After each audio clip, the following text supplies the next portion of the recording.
Right here in front of you, a superclone replica of a $50,000 icon. And unless you know exactly what to look for, you will not be able to tell it apart from a real one. So welcome guys to another deep dive on a scary superclone, and more important, on how to spot the differences.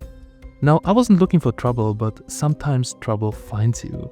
And one night I was browsing the web, doing what I always do when a watch itch hits me, and I know the replica market is full of scams, bad quality, and more important, empty promises.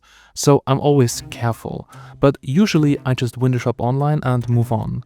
But then I revisited the website of our last fake versus real video, where we analyzed a Rolex Daytona. They had something that stopped me mid-scroll. The absolute best fake AP replica Royal Oak reference 26240. The photos, as always, looked crazy good, and I knew I wasn't going to get a genuine AP, but I wanted to see if the top tier replicas were really as close as some people claim. So I took the plunge. I contacted them again, got some real videos and pulled the trigger, paid and waited. And when it arrived, I realized this wasn't just another cheap knockoff. This thing could fool people. Now guys, it is pretty crazy. While the box and the whole packaging is not that 100% convincing, the watch itself is. So I was checking a lot of details which I would have not expected on a replica. So this here is a true superclone and it comes scary close to the real one. So let's have a closer look at the microscope to see what differences we can actually spot. Let's open it up to have a closer look on the inside, and let's see if all the functions are like on the real watch. Even the box and the papers tried to play the part, but my number one advice: never use box and papers to tell if a watch is genuine or not. Those things can be swapped, you can buy real boxes, you can just put the fake watch in the real box. It just doesn't make sense, but let's have a look. The real AP wooden box has premium leather, tight stitching and a hinge that closes with smooth hydraulic resistance. The clone's leather grain is coarser, the hinge is lighter, the padding is softer, so you see it's not that premium.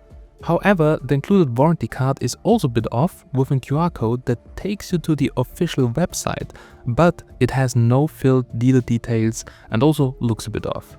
On the clone, the card is also thinner and the printing is slightly off-center. The hang tag was also included and the rest looked really quite good, could fool someone. But only the user manual and the warranty info, that is a clear sign. You see it is scanned with a low resolution from a real one, so that's a very easy tell. Now let's get to the watch, and the case is the first trap. 99% gen-like. Now both measure exactly 12.4mm thickness, with brushed steel surfaces so close in appearance that under casual light they're almost indistinguishable. But lean in. On the Canon AP, the octagonal bezel screws are made from white gold, giving them a warmer glow and perfectly crisp bevels. The clone screws? Stainless steel. It's slightly cold in tone, flatter in reflection, and they also sit almost flush instead of perfectly recessed. The alignment is close, but it's not flawless. They don't fit perfectly in there, but you would never notice without a loupe or any kind of magnification. And that's exactly the danger. You need to look closely. But the dial is where the superclone nearly sealed the illusion. The Grande Tapisserie pattern is cut with frightening accuracy. The subdials perfectly spaced, the recessors precisely executed, even those tiny raised ridges at the dial edge copied straight from the original. But the text gives it a little bit away. On the real AP, the logo and Swiss made are really razor thin, perfectly straight and evenly spaced. On the clone, the font is a fraction heavier, I think, with the tiniest upward lean. Now, once you see it, you cannot really unsee it. But without any magnification, I cannot see it at all.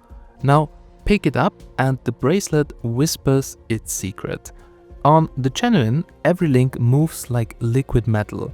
The edges are hand-finished, brushed grain flows seamlessly from case to clasp.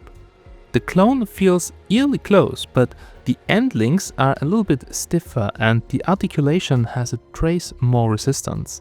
But then there's also the clasp itself. Now it closes like the real one, it feels like the real one, but if you look at the engraving, you can see something. Now on the real AP, the exterior AP engraving is really laser sharp, deep and perfectly even, catching light with a crisp edge.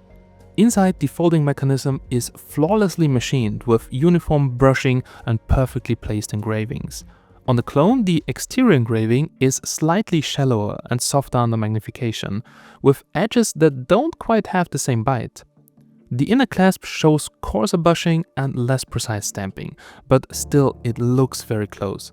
The real one snaps shut with a crisp, confident click, and the clone closes a bit softer and the tolerances are just a touch looser, I think. However, the band is fantastic for a clone, so be really careful on real watches, as some people might swap the bracelet and create some kind of Frankenstein watches. Now let's talk about the sealing, the silent guardian of any luxury watch. The genuine Royal Oak chronograph is tested up to 50 meters of water resistance with precision machined gaskets at the crown, pushers and the case back. Now even the pusher stamps are designed with internal seals to prevent ingress during timing functions. The clone, it has gaskets, but they are probably not exactly to the same specifications, or at least you know when you tighten the screws that they're not maybe 100% evenly tightened. The pusher seal seems to be quite basic, the crown tube machining isn't as tight, and the case back gasket is simply a flat rubber strip. So it may survive a splash or a hand wash, but repeated exposure to water, especially with the pushers engaged, now I wouldn't go swimming with it. But if you flip it over, the heart of the watch is revealed. And on a genuine caliber, the 4401, it's a fully integrated flyback chronograph. Reset and restart with a single press. It uses a vertical clutch for smooth engagement, a column wheel for precise control, and a free-sprung balance with 6 adjustable weights for stability and long-term accuracy. Now it's finished like a piece of art. Polished, Geneva stripes, mirror polished screw heads, and a solid 22 karat gold rotor. The clone? Yes, it has a functional flyback. I really didn't expect that. That's really an incredible achievement for a replica. The whole layout, the whole movement is copied. It mirrors the real thing so closely, it's unnerving. But it hides a giveaway, a regulator arm over the hairspring. Now, the genuine one uses no such a thing. It adjusts the time via balance weights alone. The regulator is cheaper, it's easier to build and less stable over time. The balance weights you can see here are purely decorative. The rotor here is probably brass, and also it's lighter with shallower engraving and also softer finishing. And the tolerances, well, they are super close, but probably not that close like a real one. Then here is a really great comparison, so you can clearly see the difference even if you don't know anything about the watch. So you can see the difference in surface quality. Look for instance at the rotor, check around the spring, even it looks the same, materials unfortunately not. So guys, be careful, this is not a cheap knockoff. Now this is a replica engineered to deceive. From a meter away it's 100% indistinguishable. From a close look maybe 99, but without a side-by-side comparison it could pass for real. To friends, strangers and even some sellers. And if you're buying pre-owned without the box and papers and a trusted source, this is the kind of mistake that will cost you maybe tens of thousands of euros or dollars. Anyhow, I wouldn't recommend buying a superclone, as they are simply not the real thing.